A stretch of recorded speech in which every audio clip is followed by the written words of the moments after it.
I worked my ass off for 3 years on poverty alleviation in this village, but the whole village reported me for embezzlement. I paid for the road out of my own pocket, but they said I embezzled 100,000 from it. The village party secretary publicly cursed me, saying he'd never bother with me again. They blocked the village entrance. The day I packed my bags and left, the whole village beat drums and gongs as if driving away a villain. But no one expected that a month later, the village would lose 2 million yuan in a fundraising scam. That day was the 23rd of the 12th lunar month, the Little New Year. As I was squatting in my dormitory packing my things, outside the drums and gongs were clamoring as if it were the new year. Village party secretary Old Stubborn stood at the brigade headquarters. In his hand he clutched a crumpled piece of paper, on which were scrawled more than 20 names, each with a red thumbprint behind it. Some names were clearly signed by someone else, the handwriting was identical. A joint letter, signed by the whole village. He waved the paper in front of my face, spittle spraying all over me. A joint accusation that I embezzled poverty relief funds, 100,000 yuan. I had spent 137,200 yuan on that road. Of that, 86,000 was my own savings, and the rest was an allocation I had wrangled after 12 trips to the county. Every expenditure had a receipt. Every single one was recorded in my work notebook. The receipts alone piled up into a thick stack, bound with a rubber band and kept in the second drawer of my desk. But no one looked at them. Old Stubborn wouldn't let me explain. He jerked his chin toward the brigade office.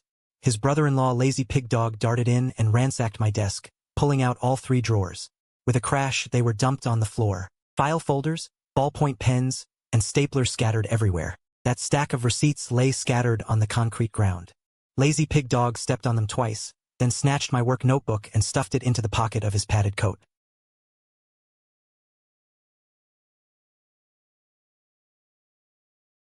Since when did my personal notebook become public property? I stared at Lazy Pig Dog's grimy face and couldn't utter a word. It wasn't that I didn't want to speak, but speaking was useless. In this village, whatever Old Stubborn said was the absolute truth. If he said it was black, no one in the village dared to say it was white. Outside the door, 40 or 50 people had gathered. The men squatted by the wall, pipes in their mouths, watching the commotion. An old man even tapped out his pipe. He unhurriedly packed a new bowl of tobacco. Women stood at a distance with children in their arms, pointing and gossiping nonstop. Old Stubborn's wife, Tue Huashang, stood at the front of the crowd, hands on her hips, her voice loud enough to lift the roof. 3 years, an outsider like him eating and drinking from our village. How much money has he skimmed? 100,000? I say it's more. Someone immediately chimed in. That's right. When he was building the road, he drove his beat-up minivan every day to haul materials. Who paid for the gas? It must have been the village. Another voice came from the back of the crowd. I think even that minivan was bought with our money. My car, my own car. A second-hand Wuling Hongguang bought in 2012, cost 23,000 on the road, never touched a cent of the money. But this kind of thing can't be argued. The more you explain, the more they think you're guilty. Can't talk back to 40 or 50 mouths. Ma Shen squeezed out of the crowd. He's short, so it was hard work, and his elbow bumped into someone next to him. That person gave him a dirty look, but he didn't care. He was holding an enamel wash basin, one with a chipped piece of enamel. Inside was half a basin of my toiletries from the dorm, toothbrush, toothpaste, towel, soap, all stuffed in together. The towel was still wet, water dripping down the edge of the basin. He set the basin down by my feet with a clatter. The enamel clanged against the concrete floor. Hurry up and pack your stuff and go. Don't dawdle. Last winter he borrowed 2,000 yuan from me to pay his daughter's tuition. Said he'd pay it back once the pigs he raised were sold in spring.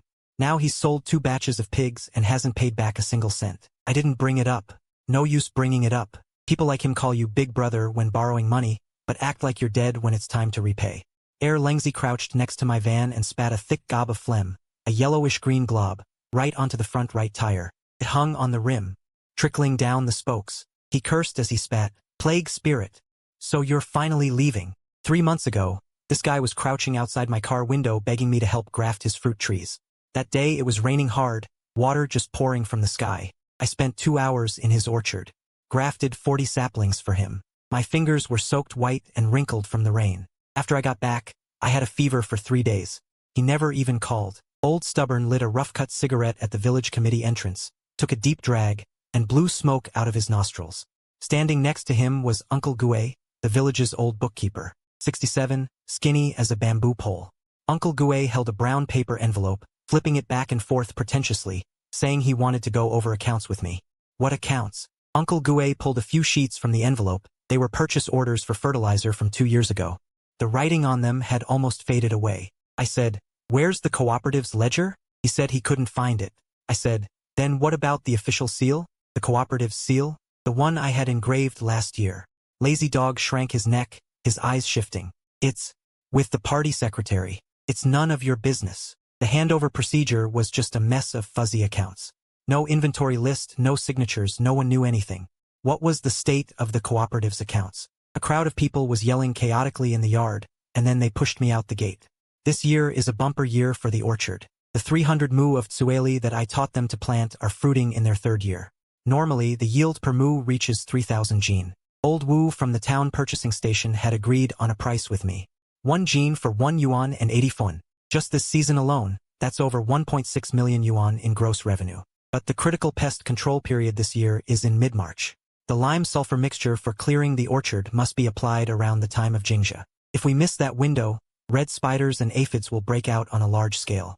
I wrote all this in the training manual and posted it on the wall of the village committee office. That A4 paper was printed by myself at the town. I even laminated it to keep it from getting dirty. But today, someone tore off half of that paper and used it to roll a cigarette. The remaining half hung crookedly on the wall. One corner of the lamination was peeled off, and the words on it were yellowed by the smoke. I carried a woven bag as I walked out of the village committee yard. In the bag were all my belongings, a few changes of clothes, an enamel mug, 2 agricultural technology handbooks, and a small notebook I carried with me. The sound of gongs and drums grew louder. Lengzi had somehow found a string of firecrackers, and they exploded with a crackling noise behind me. Red paper scraps fell all over my head and body. The blue smoke stung my eyes. Old Stubborn stood at the entrance of the yard. His hands were clasped behind his back, and the hem of his coat was flapping high. He waved his hand in my direction. His fingers fanned outward, that gesture like shooing away a stray dog that had been stealing food. Beside him, Sui Huashang stood with her arms crossed over her chest. Her mouth curled upward. That smug look, as if driving me away was the smartest thing she had ever done in her life.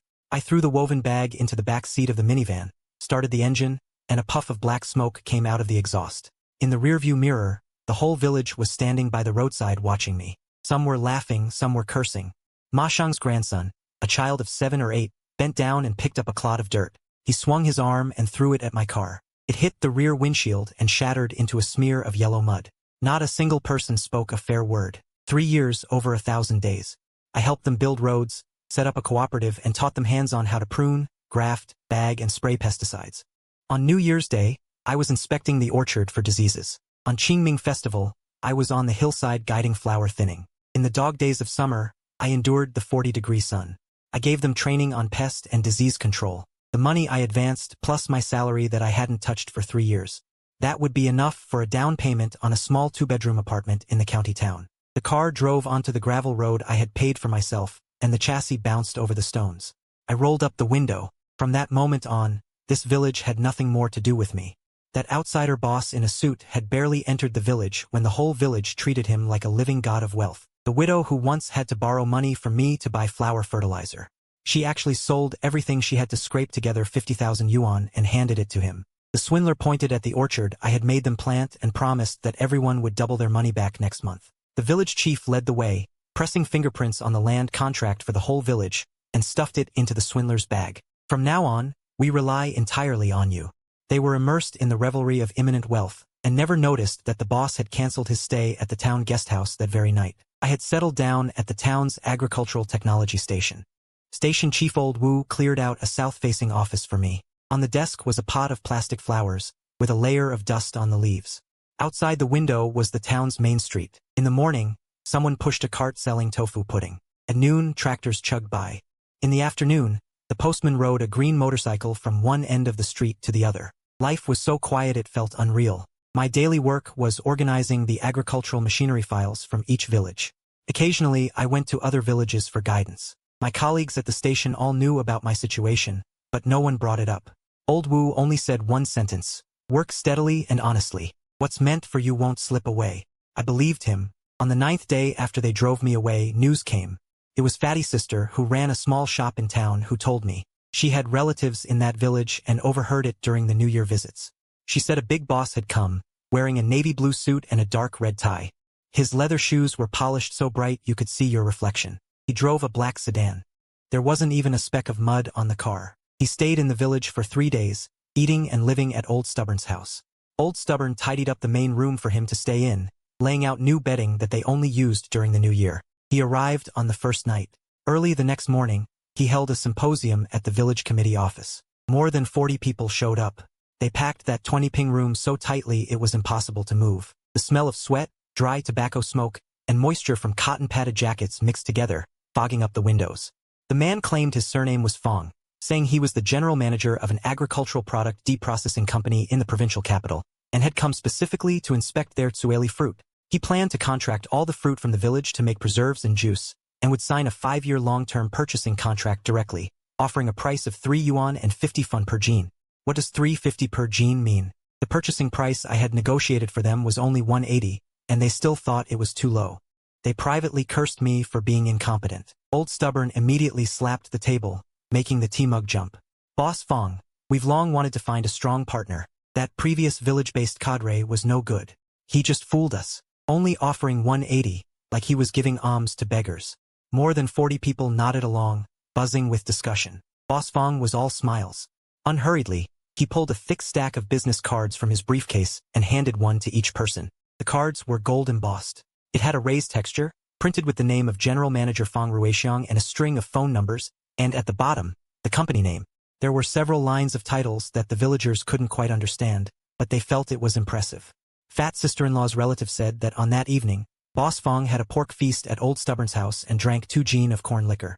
Old Stubborn had slaughtered his own pig raised for the year, and set out 7 or 8 dishes on the stove. Boss Fong patted Old Stubborn on the shoulder and called him Big Brother, saying that from now on Big Brother's matters were his own. Old Stubborn's face was flushed red from drinking, and he repeated, Boss Fong, you value Third Village. Third Village won't treat you poorly. Early the next morning, Boss Fong set up a table at the entrance of the village committee office. On the table was a row of bright red plastic basins, the shiny kind, and next to them a large red envelope. Cash red envelopes worth 5 yuan each, sealed with red paper. He said this was his sincerity for meeting everyone. Any household willing to participate in the cooperation could come over, register, press a fingerprint, take a basin. Take the red envelope. The whole village was buzzing. Think about it. A 5 yuan red envelope plus a brand new basin, given for free. This kind of thing had never happened in this village. What was 5 yuan? But it was this 5 yuan that made everyone feel Boss Fong was a man of substance, someone willing to hand out real money. How could his words be false? That was Boss Fong's skill. He knew where their weaknesses lay. No need to brag with fancy talk. 1 basin, 1 red envelope was more effective than any sales pitch. Boss Fong's real killer move came on the 3rd day. He pulled out a cooperation agreement printed quite decently, and also brought a bright red official seal. The agreement stated that households would use their land contract rights and fruit forest revenue rights as cooperation collateral. Each household would pay a cooperation deposit based on the area of their fruit forest, 2,000 yuan per mu. For those who paid the deposit, Boss Fong guaranteed that within 30 days, the first purchase payment would be transferred to the household's account. The amount would be double the deposit. 30 days. Double. Old Stubborn was the first to press his fingerprint. His family had 12 mu of fruit forest, and paid 24,000 yuan. His hand was trembling when he pressed the fingerprint, not from fear, but from excitement. Then came Lingzi, 8 mu. Ma Shin's family, 6 mu. Widow Xiofan, the woman who borrowed money from me last winter to buy flower fertilizer. Her family had 7 mu of land, so she should have paid 14,000. But somehow she found a way, and scraped together 50,000 yuan. She begged Boss Fong to calculate her share based on 25 mu. She said she knew people from the neighboring village, and could help Boss Fong make connections, showing sincerity by investing more. Boss Fong smiled and said okay, and praised her for being insightful and bold. 50,000 yuan. Xiufan's leaky mud brick house, plus everything inside, a wooden bed, an iron pot, 3 hens. All of it together wasn't worth 50,000. Later I heard that 30,000 of that 50,000 came from a private lending company in the town, with a monthly interest rate of 1.5%. The remaining 20,000 was the dowry savings her daughter had set aside, secretly withdrawn. Her daughter was working outside and didn't know about this. Everyone went crazy. The whole village went crazy. To scrape together the deposit, the village fell into chaos. Lazy Dog sold his family's 8-year-old hand tractor for 3,000 yuan. That tractor was the only valuable thing his father had left him. A red cloth knot was still tied around the steering wheel by his father. When the buyer drove the tractor away, Lazy Dog stood in the yard, stunned for a while. Then he folded the 3,000 yuan, stuffed it into his pants pocket, and went straight to find Boss Fong. Old Stubborn's cousin Sherdun, a simple and honest man, sold off his 3 fat pigs that he had raised for 2 years ahead of schedule. The pigs hadn't reached slaughter weight, at least 20 jin short. The dealer cut the price by 10 jin per pound, so the 3 pigs together only sold for a little over 4,000. Sherdun's wife sat by the pig pen wiping her tears, saying if they kept the pigs 2 more months, they could sell for 1,500 more. Sherdun grumbled, 2 months from now, it'll be too late. Boss Fong can't wait. Genshing's family had the biggest fight. To get money, he forced his wife to hand over her private savings. She absolutely refused. The couple started arguing in the main room. Then it escalated to a physical fight. Genshing ripped open the wardrobe door, found the 2,000 yuan his wife had hidden in the quilt lining, clutched it in his hand. His wife rushed over to grab it, and Genshing shoved her with his elbow, making her stumble. Genshing's mother, 74 years old with bad legs, hobbled out of the back room with her cane, stood in the yard wailing. In the end, Genshing took the 2,000 yuan, and his wife crouched on the ground crying for half an hour. The most outrageous was Lengzi. He had already paid his deposit but wanted to invest more. After all, who wouldn't want to double their money? He climbed over the wall into neighbor Old Joe's yard in the middle of the night, carrying a saw. They chopped down 2 large walnut trees that Old Joe had been growing for over a decade. Each tree was as thick as a man's arm span, and every autumn they yielded over 100 jin of walnuts. Lengzi called her nephew, and they cut the trunks into sections overnight. Before dawn, they hauled them to the town's timber buying station. Sold for 600 yuan. Old Joe went out the next morning and saw the 2 stumps, their cut ends still giving off the fresh smell of wood. She was so furious her legs went weak. She leaned against the wall, gasping for breath for a long time, but Lengzi was unabashed. Your trees aren't worth anything. Walnuts are only 5 yuan a jin. When I double my money, I'll pay you back for 10 trees. Old Joe wanted to go to town to report the case, but Old Stubborn stopped her. Old Stubborn said this was an internal village matter, and letting outsiders know would make them a laughingstock and affect the cooperation with Boss Fong. Boss Fong collected money very quickly. Within 3 days, all 63 households in the village, except for the elderly widows and widowers who truly couldn't scrape together a single cent, had all paid the deposit. Some households paid 10,000 yuan.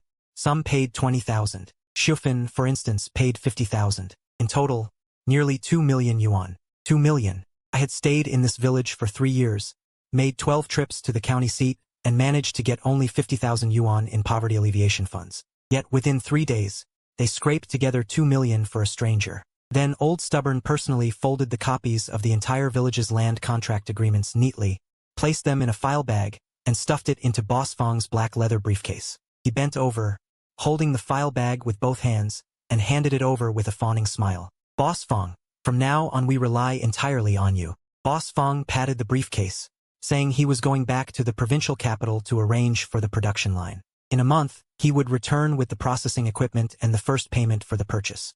Before leaving, he even took Old Stubborn's hand and said, "Brother, don't worry. In a month you'll know you chose the right person." Then he got into that black car and left. That evening, the front desk clerk at the town's guest house, who was Fat Sister-in-law's niece, told Fat Sister-in-law something. The ID number that the guest surnamed Fong registered when checking in, she had checked it, and could find no information at all. It was fake. Moreover, he didn't leave the next day. He checked out that very afternoon, right after collecting the money, and left overnight. Soon the final deadline for payment arrived. The redwood table in the village committee office was empty. The old accountant, who usually loved doing the books, was now holding a blank IOU stamped with a fake official seal, trembling like a leaf. Suddenly, the village loudspeakers crackled on, broadcasting the town debt collection company's ultimatum to seize the village's grain fields, announced through a loudspeaker. Wang Fuguwei, the one who led the drive to expel me, slumped down into the muddy water, wailing, "The sky is falling. It's all over." At that moment, I was sitting in my new office in town, watching the landline phone on my desk ring incessantly. I just unplugged it. 1 month and 4 days had passed. 4 days had passed since the 30-day payment promised by Boss Fong. Not a single cent had arrived. Old Stubborn was the first to lose his composure. He told Leipigu to take a motorcycle to the public phone booth in town and call the mobile number Boss Fong had left. Beep, beep, beep.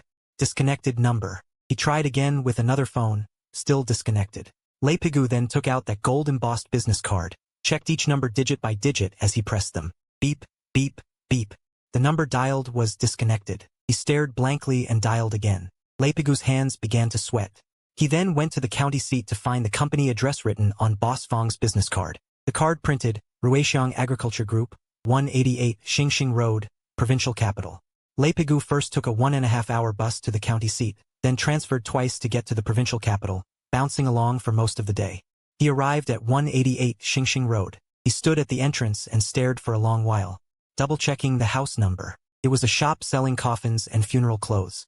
A white cloth banner hung at the shop entrance. Inside were several black-lacquered coffins and piles of spirit money and gold ingots. The shop owner sat behind the counter munching sunflower seeds. He looked up at Leipigu. Leipigu's legs gave way, and he crouched down, holding onto a utility pole.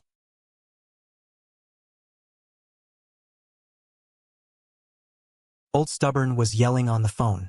Leipigu held up his phone, took a photo of the funeral shop's house number, and sent it over.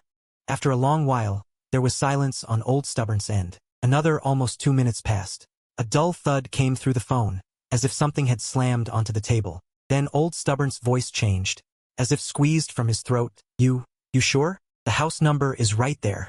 The call dropped. The news spread through the village faster than a fire racing through wheat stubble. In less than half a day, the entire village knew. Uncle Gue didn't retrieve the cooperation agreement from his cabinet until the next day. Everyone had been busy scraping together money to pay. On the table, he put on his reading glasses, and by the light from the window, read it character by character. The name of Party A was written as Ruixiang Agriculture Development Group Company, Limited. Uncle Gue told Leipigu to go to town and ask the credit union staff to help check if this company existed. After checking for a long time, it didn't. There was no such name in the business registration. Uncle Gue took a magnifying glass and looked closely at the bright red official seal on the agreement. The edges were rough, the characters crooked, and the spacing of the 4 characters for Limited Company was uneven. It was something you could get from a seal engraving shop for 15 yuan. The official seal was fake. The ID was fake. Uncle Gue walked out of the village committee office holding that agreement, his legs so weak he had to grip the door frame. He wanted to call out, but opened his mouth several times without a sound, his lips trembling for a long time. Finally, he said just one word, "Good night." Just then, the village broadcast speaker suddenly blared. It wasn't Old Stubborn on the loudspeaker. It was someone from a private lending company in town, who drove a white van and stopped at the village entrance. 2 sheet metal loudspeakers were tied to the roof of the van, volume cranked to the max, playing a debt collection notice on a loop. Shikan from Shikan Village borrowed 30,000 yuan, overdue by 7 days. From today, a penalty fee will be added according to the contract. If payment is not made, the collateral will be legally disposed of. The collateral is Shikan's 2 mu of land in Kimiku. The broadcast echoed back and forth in the valley, and the whole village heard it clearly. Shikan was boiling water in the kitchen when she heard the broadcast. She felt as if someone had hit her on the back of the head with a club. She froze for 2 seconds, and the water ladle dropped from her hand. Water splashed all over the stove. She slid down along the edge of the stove and sat heavily on the dirt floor. Her back against the stove bricks, her eyes staring straight at the wall opposite, she muttered over and over.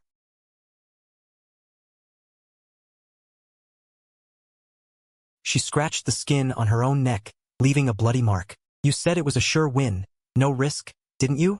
What about doubling in a month? You slapped your chest and guaranteed it. Old Stubborn shook off her hand. He stepped back 2 paces, his back hitting the wall. I paid money too. I lost more than you. My 24,000 is gone too. You were the one who led us. You made us pay.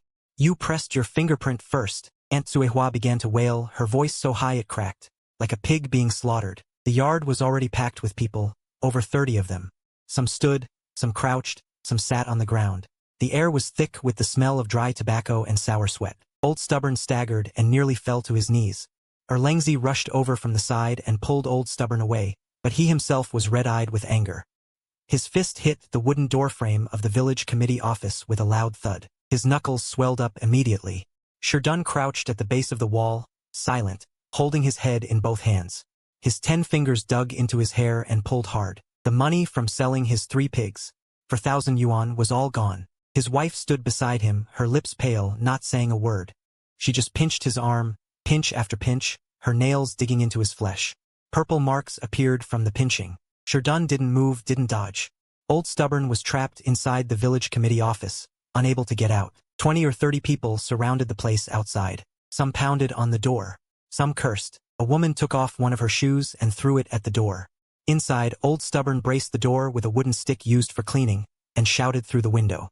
"Everybody calm down. I'll report this. I'll go to the county tomorrow and report it."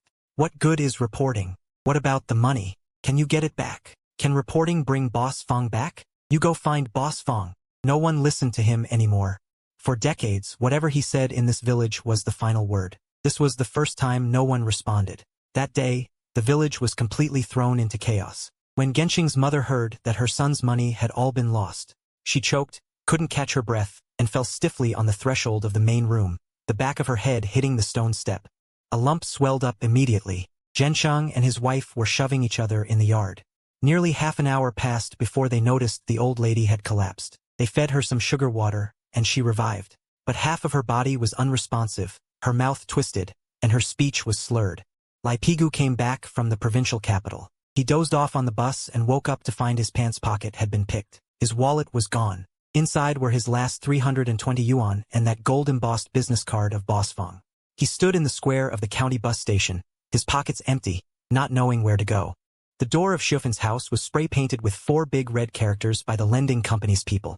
"Debts must be repaid." The paint dripped down from the ends of the strokes, like blood. She hid inside her house, not daring to come out, the curtains tightly drawn, not even daring to turn on the light. No one cared about the orchard. It was March, and the waking of insects had passed. Those 350 trees stood bare on the hillside, with tender green sprouts emerging on the branches. On the underside of the new sprouts, red spider mites had already begun to breed in dense clusters, tiny red dots visible to the naked eye. They covered the bottom of the leaves. The optimal period for applying lime sulfur had completely passed. No one remembered, no one cared. I sat in the office of the town agricultural technology station. The beige landline phone on the desk had been ringing all morning. The caller ID showed the village committee office number. It rang 17 times, I counted. On the 18th time, I picked up the receiver and listened for 2 seconds. From the other end came Old Stubborn's hoarse voice, rough with the smell of dry tobacco. "Hey, Xiao." I pulled the phone cord out of the wall jack. Outside, the old man selling tofu pudding slowly pushed his cart past, his long drawn-out cry trailing away. None of my business anymore. At the end of March, something happened in the orchard. The news came from Fatty's wife. She happened to run into a girl who had married out of that village, over in the market town. The girl was visiting her family. As soon as she entered the village, she smelled something off. A moldy scent of rotten leaves mixed with a bitter, astringent odor she couldn't name. She walked up the hillside and saw. The leaves on all the fruit trees rolled into tubes. When turned over, the undersides were covered in dense red spots. Red spider mites. A massive outbreak of red spider mites. The trees I had planted for 3 years, 3,000 saplings. I had crouched by each one, checking the roots. I had taught them, tree by tree, how to prune, how to thin fruit, how to prevent pests. But they didn't do the winter cleanup. They didn't spray a single drop of lime sulfur. A full 3 weeks passed. When it was time to spray pesticide, everybody was busy scraping together money for a get-rich-quick dream. The population density of red spider mites had already reached an uncontrollable level. From the top, the leaves still looked a bit green, but turn them over and they were covered in bugs. First, the leaves curled and yellowed. Then came heavy defoliation. Without enough photosynthesis, the fruit couldn't grow. Then the entire tree weakened. In severe cases, branches died straight off. All 300 mu were infected, not a single tree spared. The villagers finally panicked, but their panic went in entirely the wrong direction. Old Stubborn knew nothing about farming techniques. All his life he had grown corn and potatoes. Managing fruit trees was as foreign to him as a heavenly book. Lazy Dog was even more clueless. The only solution they could think of was to spray pesticide. But what pesticide? They didn't know. Lazy Dog took his motorcycle to the agricultural supply store in town. The owner asked what kind of pest. He said little red bugs, lots of them. The owner gave him a few bottles of abamectin from a reputable manufacturer and told him to dilute it according to the instructions on the label and spray it evenly on the undersides of the leaves with a knapsack sprayer. Lazy Dog looked at the price, 38 yuan a bottle. To spray all 300 mu of orchard, the cost for just the pesticide would be several thousand. He thought it was too expensive and went to 2 more stores. After comparing prices, he finally found a cheap product in a shop at the far eastern end of town. That shop didn't even have a proper sign. At the entrance hung a piece of white iron sheet with the words, "Agricultural Supplies," painted in red. Inside it was dim. A layer of dust covered the bottles and cans on the shelves. The owner recommended a batch of miracle cure, claiming it worked immediately on red spider mites, at a price only 1/3 of the regular stuff, 12 yuan a bottle. Lazy Dog's eyes lit up. He bought a full tractor load of the pesticide. He used someone else's tractor. He had already sold his own. The labels on those bottles were printed blurry, some characters illegible. The production date was a smudge. The factory address was a place nobody had ever heard of. After hauling it back to the village, Lazy Dog mixed it with water according to his own understanding. The instructions said to dilute 1 bottle with 30 gene of water. He thought the bugs were too many, so 30 gene wouldn't be enough, and on his own authority increased the concentration, 1 bottle to only 15 gene. Then he hefted the sprayer and started drenching the trees. He mobilized 7 or 8 people to spray together. From the east slope to the west slope, from the foot of the hill to the top. They sprayed for 3 days. Their arms could barely lift, their faces and hands were stained with pesticide. The red spider mites did decrease, but the leaves began to turn black. First the tender shoots. The fresh green turned dark brown. Then the fully opened leaves started to curl and scorch. On the 3rd day, the newly emerged flower buds on the branches dropped with a crackling sound. Nobody knew what was actually mixed into that batch of pesticide, and the concentration was double the normal amount. The tender leaves and flower buds suffered a devastating blow. When Lazy Dog went to inspect the orchard on the morning of the 4th day, he froze. The ground was covered with fallen blossoms and blackened leaves. The branches had been thick with flower buds, but within 3 days they had all fallen off. The leaves looked as if they had been scorched by fire, shriveled, blackened, and dropping. They crunched underfoot. He clutched an empty bottle in his hand, squatting under a fruit tree, staring at the layer of dark, mushy fallen leaves and crushed petals on the ground. For a long time he couldn't stand up. Now it wasn't just a red spider mite problem. Pesticide damage. A double blow, red spider mites plus pesticide injury. Like a person with a high fever, who, instead of going to the hospital, gulps down half a bottle of unknown pills. The fever doesn't go down, and his liver is burned out. 300 mu of orchard, vast stretches turning yellow. From a distance, what had once been a lush green orchard on the hillside was now gray and black, as if doused with dirty water. By early April, over 20 mu of trees were beyond saving. The bark was cracked, the branches snapped when bent, the cross-sections dry and white, bone dry, dead, not sick. He's dead, stone dead. Old Stubborn finally couldn't hold on. On April 12th, he brought Uncle Gue, Erlunzi, and Genshing, 4 people total. They crammed onto the motorcycles Lazy Dog lent them. 2 bikes for 4 people, swaying and wobbling for an hour and a half. They came to the town agricultural station. That day, I was in my office organizing the fruit tree grafting records for neighboring Xiao Liu village. When the door pushed open, I thought it was Old Wu coming in. I looked up. Old Stubborn stood in the doorway. He'd lost weight. The skin on his face hung loose and saggy. His eyes were bloodshot. He pulled his lips into what wanted to be a smile, but his muscles only twitched twice. The smile wouldn't come. The corners of his mouth twitched for a long time before he finally squeezed out a sentence. That Xiao Liu. He hadn't called me by name in 3 years. Before, it was always hey or that guy. Today, suddenly he said, Xiao Liu. He held that name in his mouth for 2 full seconds before letting it out. It sounded awkward. I looked up at him. Uncle Gue behind him looked impossibly old. A month and a half since I'd seen him, and he'd shrunk a whole size. His back was bent badly. His reading glasses had one leg wrapped in tape, crookedly perched on his nose. Erlunzi kept his head down, not daring to look at me. His hands were clenched in his trouser pockets, the fabric wrinkled from the grip. Genshing had his hands shoved in his coat pockets.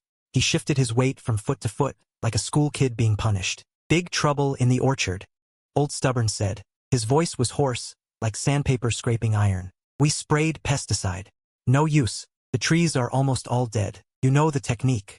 You have to go back and see. He said you have to. Not could you, not please. Not would it be a bother. You have to. It had come to that. He still had that tone. The word ask probably never existed in his head. I put down my pen. I looked at him. That orchard, I said. After the co-op dissolved, the contract rights went back to each household, right? Old Stubborn nodded. Then it's your private property. Has nothing to do with me. Old Stubborn froze. He opened his mouth, then closed it. He probably didn't expect me to turn him down so fast. So bluntly, he thought I'd hesitate, at least ask about the situation. Xiao Liu, that's 300 mu of trees. You planted them with your own hands. I planted them with my own hands. He drove me out with his own hands. So I said, go to the County Agricultural Extension Center. They have a duty station. professional technicians. More professional than me. I lowered my head and went back to writing the Xiao Liu village records. The pen tip scratched against the paper. Old Stubborn stood in the doorway without moving. We don't have money to hire a technician anymore. My pen paused for a second. Then I kept writing. That's not my problem. Behind him, Uncle Gue tugged at Old Stubborn's sleeve. Old Stubborn shook him off. He wanted to say something else, but Uncle Gue pulled him away firmly. The two of them muttered in low voices in the hallway. Then Erlunzi's voice came from the end of the hallway, loud enough for me to hear, but not too loud. If he won't help, he won't help. When you were chasing him away back then, why didn't you think about this day? He said it easily now. Spitting on my tire back then, that was easy too. The four of them left. The motorcycle engine faded, turned a corner, went silent. I finished writing the Xiao Liu village records, closed the folder, stood up, and poured myself a glass of water. The water was lukewarm. I took 2 sips, stood by the window, and watched pedestrians on the street for a while. The sun was nice. Had nothing to do with me anymore. After Old Stubborn and the others went back, the village completely exploded. News somehow spread through the whole village. Someone said I pointed at Old Stubborn's nose at the station and called him an ungrateful wolf. Someone else said I swore in front of the entire agricultural station staff that I would never set foot in that village again. Others added their own spice, saying I had already spoken to the county leaders to put their village on a blacklist, cutting off all future support projects. I never said a word, not a single word. But grapevine gossip never needs you to have actually said anything. 3 people can build a sentence, and something that isn't my business turns into 18 versions, each more absurd than the last. Half of the villagers' anger was toward the swindler boss Fong. Though cursing was useless, he was probably long gone to some godforsaken corner. The other half was aimed at Old Stubborn. Aunt Zuehua went door to door spreading rumors. She carried a bowl of pickled vegetable soup from house to house, her mouth never stopping. She said Old Stubborn must have had a private deal with Boss Fong. Why else was he the first to press his thumbprint? Why else did Boss Fong stay at his house? Killing a pig for a feast, drinking corn liquor, that wasn't hospitality, that was splitting the loot. Zhenxing joined in the ruckus. He squatted by the millstone at the village entrance smoking, telling everyone he met that Old Stubborn had paid 20,000. I don't think he paid a single cent. It's all just a show for us. He's in cahoots with Boss Fong. Old Stubborn was so furious he slammed the table at the village committee office and swore a solemn oath. If I took a single cent in kickbacks from Boss Fong, may lightning strike my whole family. Struck by 5 thunderbolts. Inhuman. He used to have the final say in this village. When he spoke, no one dared go west. When he said plant corn, the whole village planted corn. Now whatever he says, everyone thinks the opposite. Old Stubborn yelled himself hoarse to no avail. The masses, once they scatter, they're scattered. Like water spilled on the ground. You can't gather it back. Late April. The real trouble came. It wasn't about the orchard. It was about money. Schuffen's microloan had been overdue for over a month. With compound interest and late fees, 30,000 had turned into over 37,000. The lending company didn't just call. They sent 2 burly men straight into the village, broad-shouldered and thick-waisted, wearing black jackets. They stood outside Schuffen's door, their eyes sweeping the yard. Schuffen didn't dare come out. She slammed the door shut, crouched behind it, trembling all over. The 2 burly men didn't break the door down. They went around to the backyard, grabbed the 6 laying hens from the coop one by one.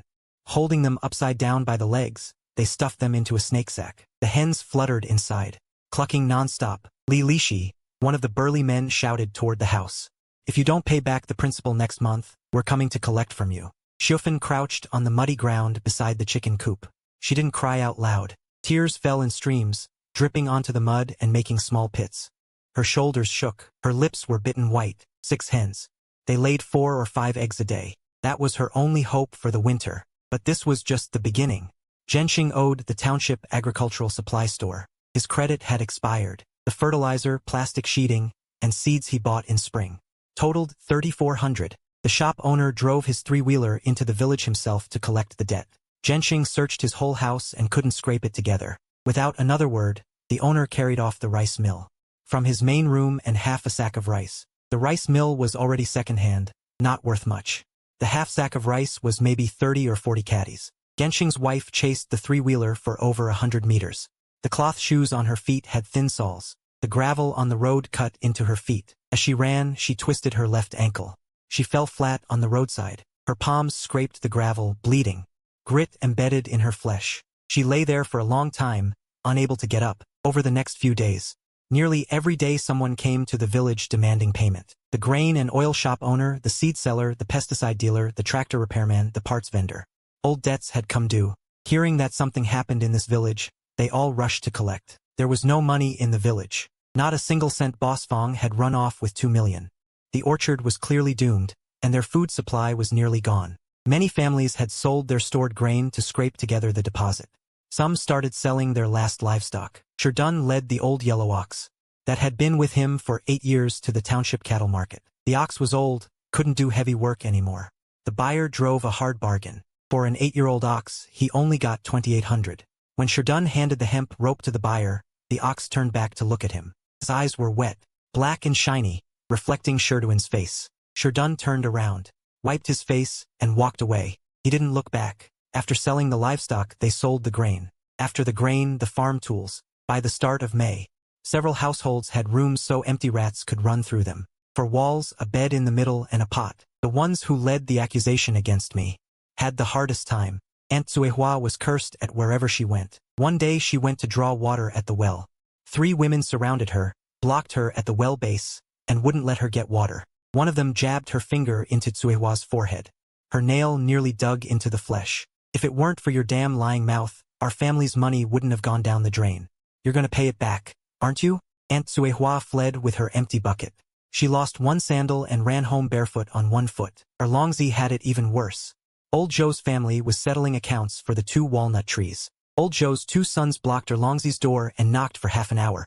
Erlongzi cowered inside, afraid to come out. Old Zhou's eldest son climbed over the yard wall and hauled away all the firewood Erlongzi had stockpiled all winter. A full 2 cartloads. Equivalent value to settle the debt. Still owed 800.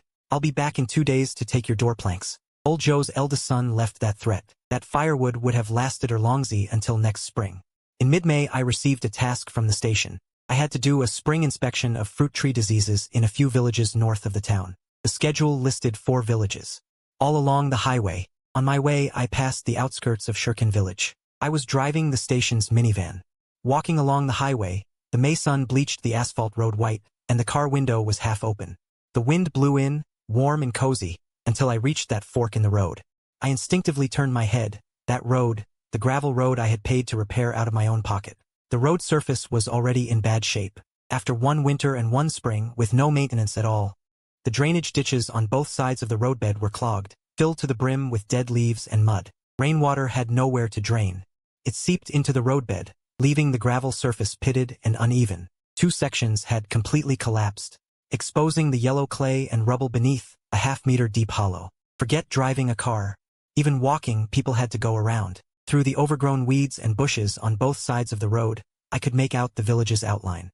No smoke rose from the chimneys of a few mud-brick houses. On the clothesline in the yard hung several faded old garments, washed so many times they were nearly white. They swayed haphazardly in the wind. On the distant slope, the fruit orchard looked a hazy gray, with patches of black here and there, like scattered scars. A figure came running from the direction of the village entrance.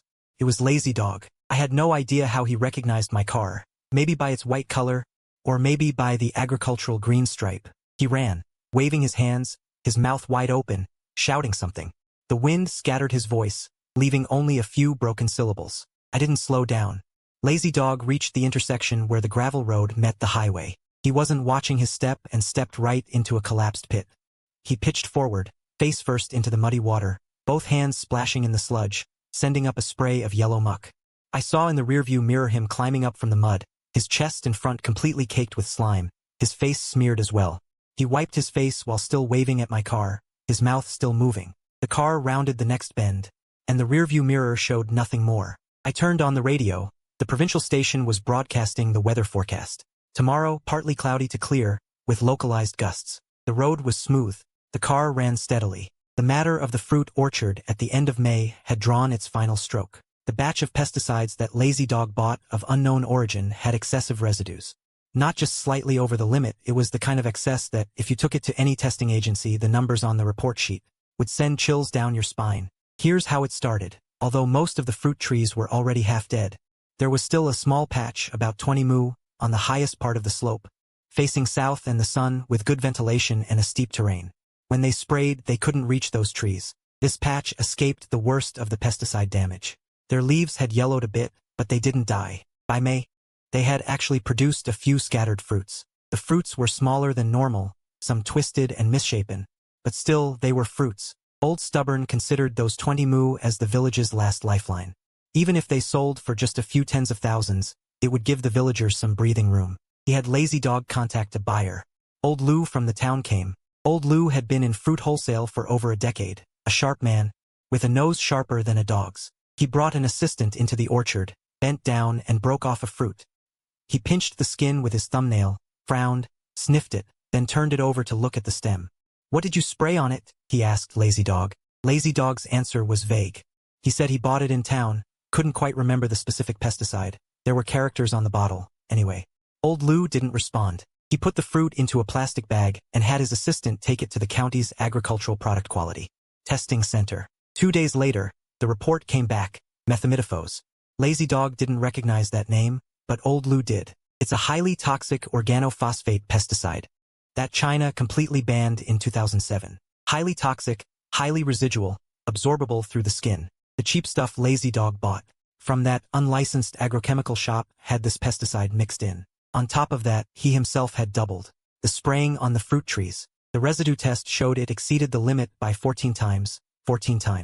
That same afternoon, Old Liu spread the word among the fruit buyers in the county's circle. No official notice was needed.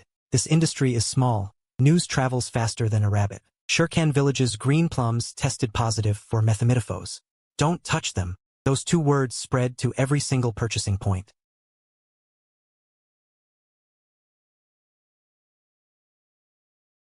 A small truck at the village entrance. His phone rang, a fellow buyer calling. After he took the call, he said something to the driver. The Jinbei minivan backed up in the open space at the village entrance, turned and left. The small truck followed suit, turning around. Lazy Dog stood by the roadside, watching the rears of the 2 vehicles grow smaller and smaller. He couldn't say a word. No one would buy a single fruit. Those 3 characters, methimidophoes, were the death sentence. Not just that they wouldn't sell this year, they wouldn't be able to sell ever again. Who knows how much of that stuff still lingers in your fields. The June sun grows harsher each day. On the lucky surviving trees across those 20-odd acres, the fruit ripened. No one picked it, no one dared to pick it. Picking it was useless. First, the earliest batch turned red, then deep red, then soft, then fell, smashing onto the muddy ground beneath the trees, splattering into a red pulp.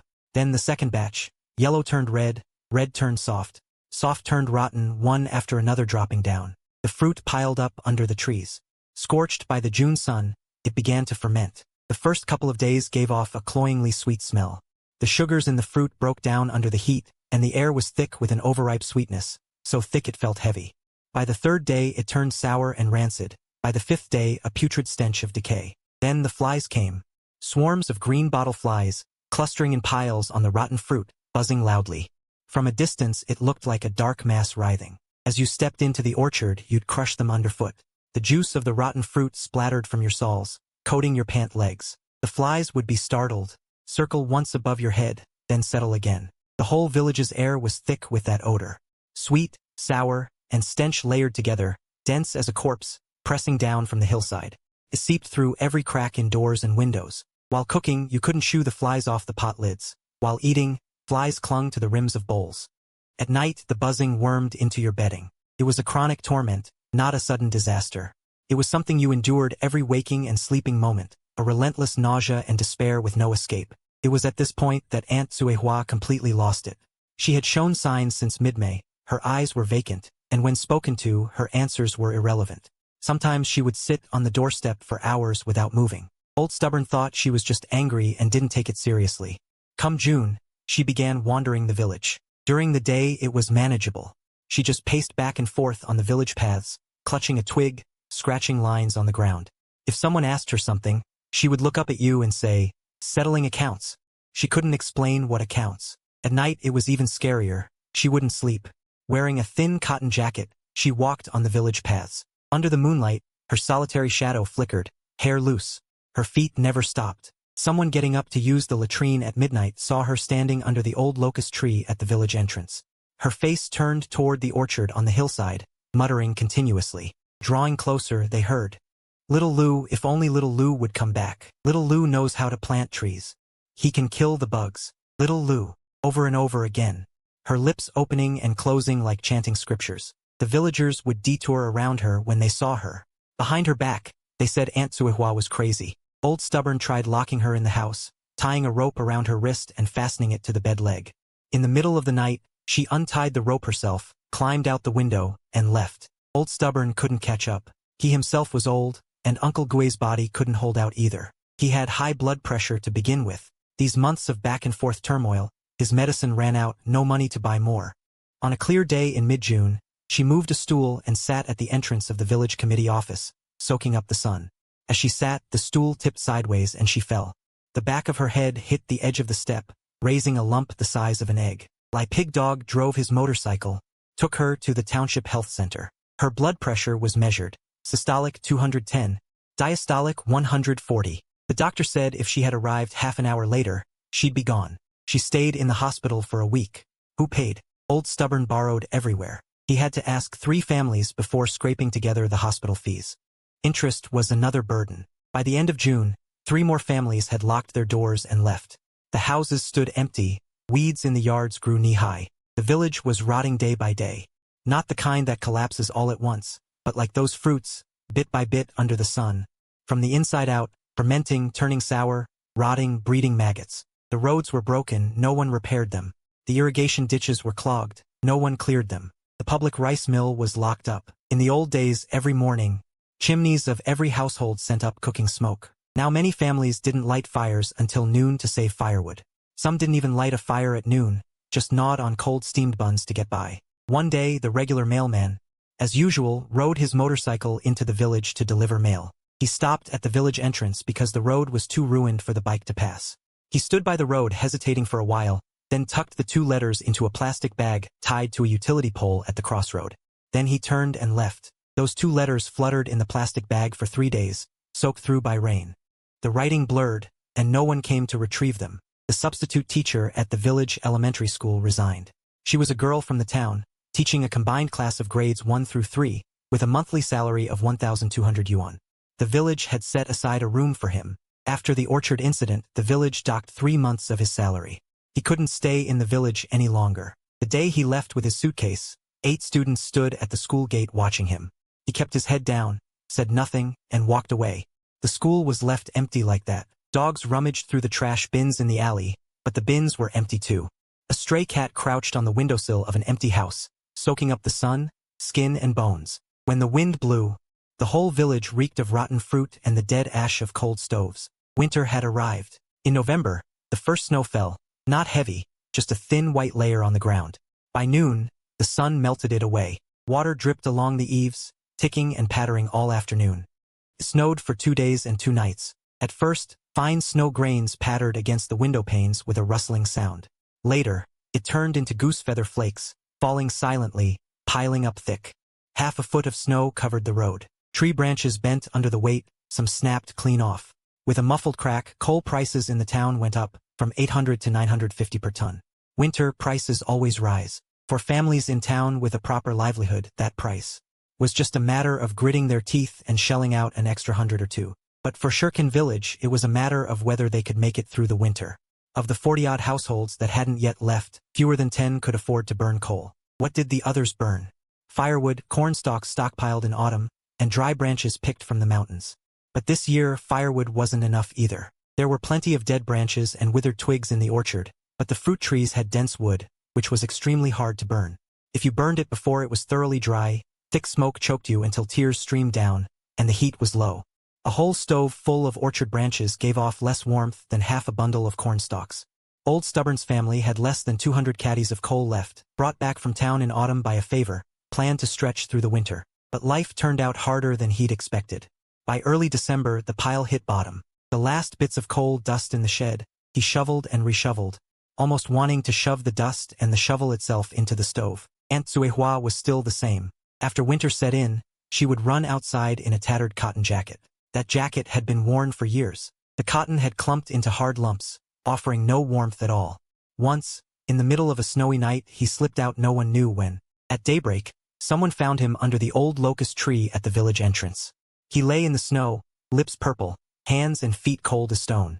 They carried him back, forced half a bowl of scalding ginger soup down his throat, and wrapped him in 3 quilts for over an hour before he came around. Old Stubborn crouched by the Kong edge, watching him, smoking pipe after pipe of dry tobacco.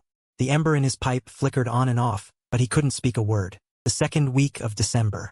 Heavy snow came again, a real blizzard this time. The road to the town was buried under thick snow. The deepest parts came up to the knee. The bus service was suspended. The snowplow went to clear the main roads first. The village road hadn't even been a priority before. As for the gravel road I had built, there was no point mentioning it. The base had long rotted away. On top of that, a layer of frozen snow had crusted over, turning the whole road into an icy mud ditch. The village became an island. Food could hold out a while longer. Most households had some grain stored, though not much. With careful eating, they wouldn't starve. The real killer was the nights below -10 degrees. The north wind howled through the mountain pass, whistling as it rattled the roof tiles. Families without coal to burn piled all their quilts, cotton jackets, and pants together, squeezing onto a single Kong and relying on body heat to endure. 10 Ton's 82-year-old mother was already skin and bones. As the cold set in, she shrank into the bedding, trembling. 10 Tons put the family's only thick quilt over her, and then took off his own padded coat to cover her. She herself sat by the stove in a sweater, stuffing anything burnable into the firebox. When the firewood ran out, she split the bench. When the bench was gone, she started dismantling the kitchen door panels. Rotten Fart Dog piled the last scraps of scrap metal in her yard, laid dry branches over them, and lit a fire. The iron glowed red-hot, warming things for an hour or two. But once the fire died, the cold came back faster. Iron gives off heat quickly, but also pulls down the surrounding temperature. Genshing's family had it worst. Her firewood had run out long ago. At the start of winter, she had gone everywhere to gather, but all the dead branches on the mountain were already picked clean. So she had to go farther. In mid-December, one day she ventured into a pine forest 5 li away, risking the snow. She wanted to bring back pine branches to burn. The road was slippery. One careless step and her feet slid. She tumbled down the slope, carrying her basket, and twisted her ankle. It wasn't serious, but it swelled up badly. She limped for 3 hours before getting home. In her basket was just half a bundle of wet pine branches. When burned, they filled the house with greasy smoke. One window pane in the brigade office was broken, patched with plastic sheeting. It flapped loudly in the wind. There was no heating inside. Every person who walked in spoke with white puffs of breath. The meeting had only one agenda item: go to town to find Xiao Liu. No one answered. Silence stretched for a long time. Uncle Gue sat in the corner, wrapped in an old sheepskin coat. He spoke, his voice very soft, as if afraid it might shatter. Going is fine, but we need to figure out how to speak this time. Can't be like last time. Showing up empty-handed, saying a few words and that's it. Last time we went 4 people, we couldn't even get through his office door before being beaten. Old Stubborn hung his head and said nothing. After a moment, he gritted his teeth. He lifted his head, his eyes bloodshot, the skin under his eyelids sagging loosely. 2 bruised, dark pouches hung beneath his eyes. Bring the elderly, bring the children. The whole village will go. Early the next morning, it was still dark. Old Stubborn was the first out the door. He wore that faded military coat, his feet in a pair of liberation shoes. The shoe uppers were wrapped in 2 layers of plastic to keep out the snow water. Behind him, over 40 people came out one after another. Anyone who could walk came. Young adults supported the elderly. Uncle Gue was helped by Lai Pigu. Sher Dun carried his mother on his back. Women held children, wrapped in quilts, only their faces showing. Genshing carried his 2.5-year-old grandson on his back. The boy wrapped in an adult's old military coat, only his eyes blinking outside. Genshing's mother sat on a hand-pushed wheelbarrow, with Genshing's wife pushing from behind. The wheelbarrows will press a deep track into the snow. Over 40 people walking through half-foot deep snow. They walked along the road toward the town. There were no cars on the road. The bus service had stopped. Even private cars dared not drive. The road was icy, a vast white expanse between heaven and earth. Only this group of people moved slowly through the snow. The cold wind whipped their faces. Their nasal mucus froze into ice crystals. After walking for over an hour, Xiufan fell. Her gloves were torn, her palms scraped bloody. She got up. She didn't rub them, just kept walking. Another half-hour passed. Uncle Gue couldn't walk anymore. Lai Pigu carried him on his back. Lai Pigu himself had lost a lot of weight. Carrying Uncle Gue, he walked a stretch, rested a stretch, panting heavily white breath during rests. 3.5 hours. Near noon, they arrived at the gate of the town's agricultural station compound. Over 40 people. A dense crowd stood in the snow, shoes soaked through, pant legs frozen with ice from the knees down. Some had lips turning purple from cold, some ears red as if about to split. Old Stubborn walked to the gatehouse window. He bent over, put his face close to the small square window, and said to the guard, "Excuse me, please call Technician Liu. We're from Shikan Village." The whole village came to find him. His lips were frozen stiff. His words came out in broken fragments. The guard looked at the dark crowd outside and went in to announce them. After 10 minutes, the guard came back and said Technician Liu was on the second floor. Told them to wait outside. Another 10 minutes passed, and the guard came out again. Technician Liu said he had work today and no time to see visitors. Old Stubborn stood there stunned. His mouth opened and closed, steam rising from it, turning into a puff of white mist in the cold air, then dissipating. Then he dropped to his knees with a thud. His knees slammed into the snow, sinking 2 deep pits. Then Erlingzi, then Genshing, then Sherdun, who first set his mother down from his back, then knelt, then Xiofan, then Mashing. Over 40 people, one after another, knelt down, a dark mass on the snow. Someone was crying, a muffled sound that shattered in the wind. Genshing's mother couldn't get off the wheelbarrow, her hands gripping the edges, mumbling something unintelligible. Genshing's grandson was set on the ground, not knowing what was happening. His little feet trampled back and forth in the snow, leaving 2 small footprints. Technician Liu. Old Stubborn shouted toward the second-floor window. "We were wrong. We wronged you. Please be magnanimous. Come back and take a look." His voice cracked, like a dried twig, snapping with a sudden sound. "There are old people and children in the village. They won't survive this winter. Kowtow to you. The whole village kowtows to you." He really kowtowed. His hands braced on the snow, his forehead knocked down. Thump. He got up, knocked again. Thump. I stood by the window at the end of the second-floor corridor, looking down. Over 40 people knelt in the snow. The snow beneath his knees slowly melted from his body heat, seeping through and freezing against his skin, cold and stiff. Old Stubborn raised his head, his face indistinguishable. Maybe melted blood, maybe something else.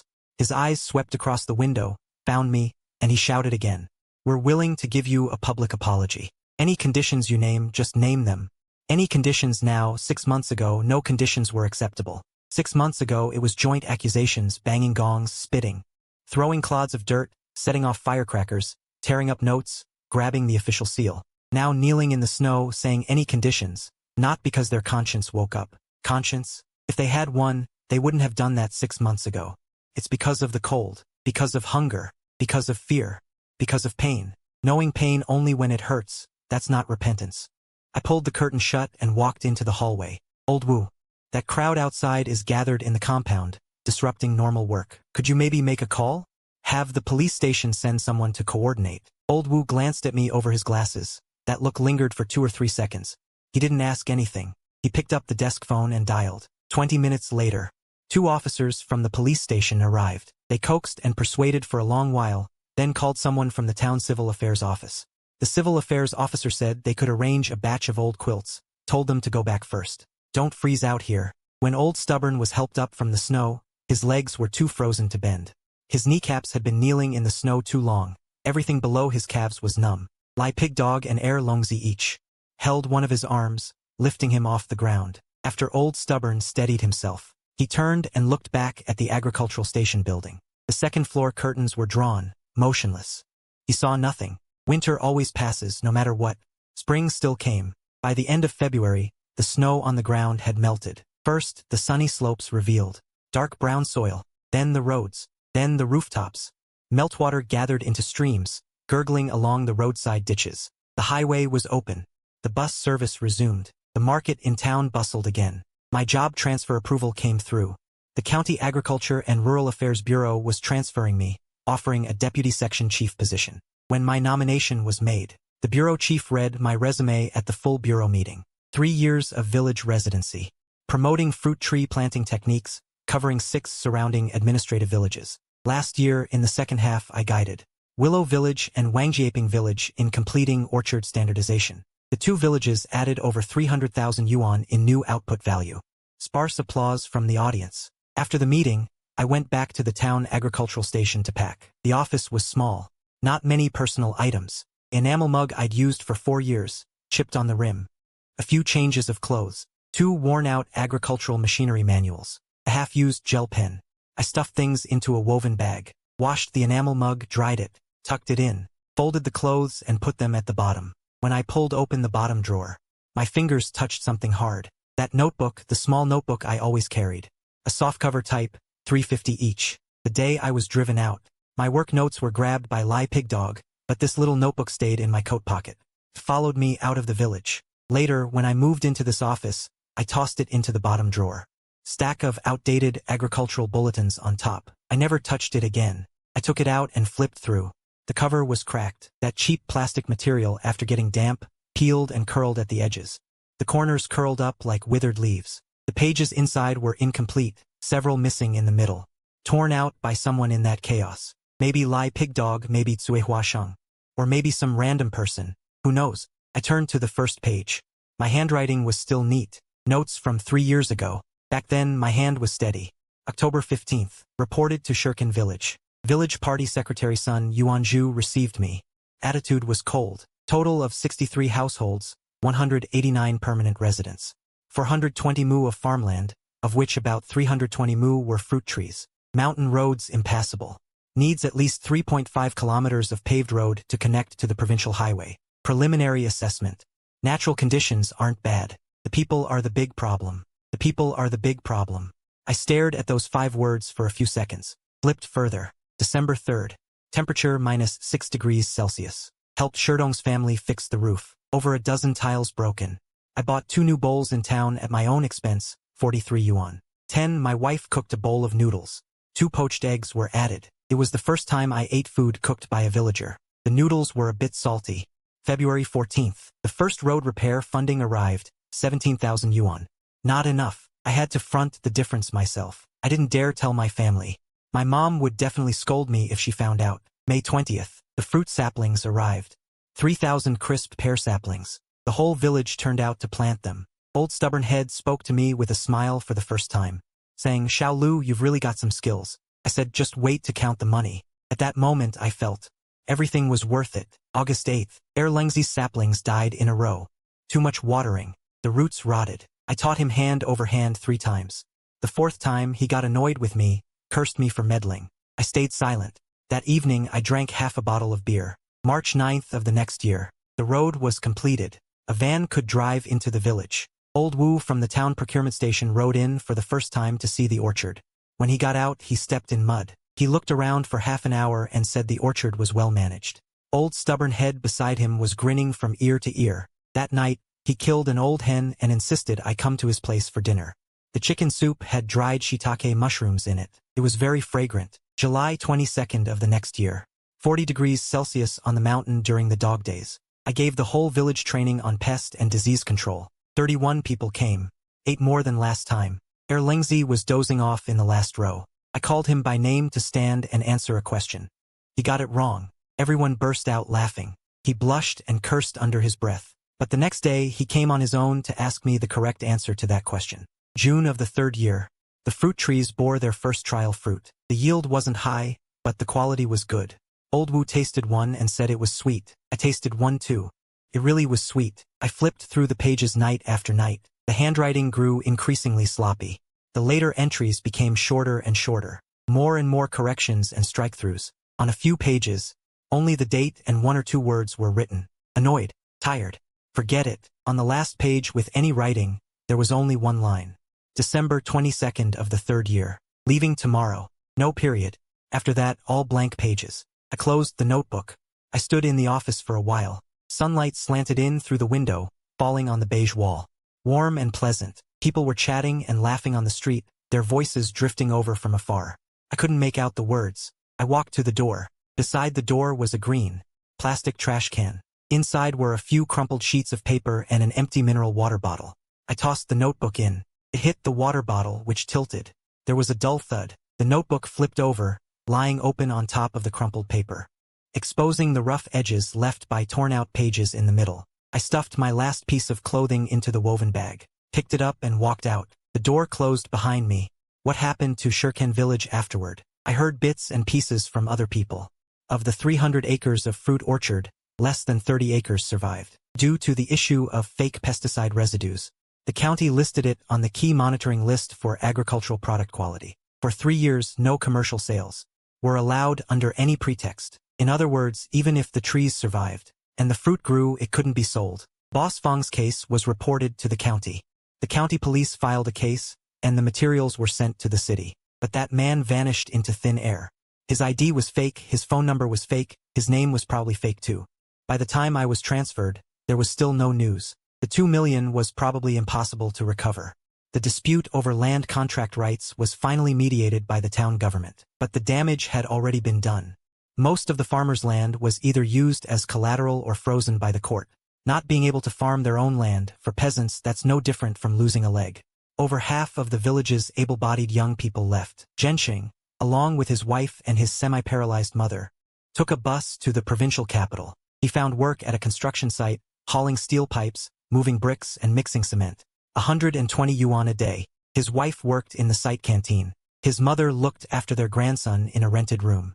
Lengzi followed a fellow villager to an electronics factory on the coast, tightening screws on an assembly line. Working 3 shifts, a little over 3,000 a month. Lazy Dog went to a county town auto repair shop as an apprentice, earning 1,800 a month. She had never even lifted the hood of a car before. Xiufan's loan was finally handled by the town office, helping her apply for a repayment extension and partial interest reduction. But her land was gone, her money was gone, and she was hardly a person anymore. They said she sat every day on the stone platform at her doorstep, staring into space from morning till night.